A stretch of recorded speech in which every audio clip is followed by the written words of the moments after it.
नवीन कृषी सेवा केंद्र संचालकाने पुढील गोष्टी जर नाही केल्या तर तुमचा व्यवसाय नक्कीच बंद पडेल। यासाठी सगळ्यात पहिलं तुम्हाला बघायचं आहे की तुम्ही फील्ड व्हिजिटवरती ॲक्टिव्हली लक्ष देत आहेत का। मालकाने शेतकऱ्याला व्हिजिट करणं हे अत्यंत गरजेचं आहे। यासोबतच लवकर तुम्ही मार्केटमध्ये सेट व्हावेत, जास्तीत जास्त शेतकरी तुमच्याकडे अट्रॅक्ट व्हावेत, तुमच्याकडे खरेदी करावेत, यासाठी डेमोज टाकणे, मार्केटिंग मीटिंग टाकणं किंवा मार्केटिंग मीटिंगच्या माध्यमातून तुम्ही ग्राहकांपर्यंत पोहोचणं गरजेचं आहे।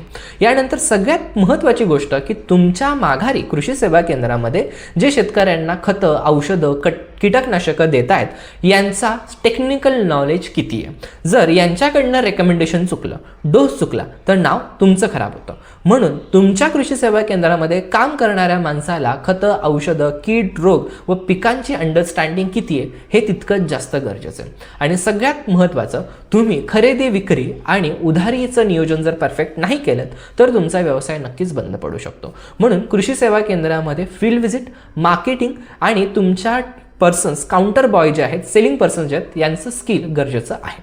अशाच उपयुक्त माहितीसाठी आजच फॉलो करा संवाद पब्लिसिटी।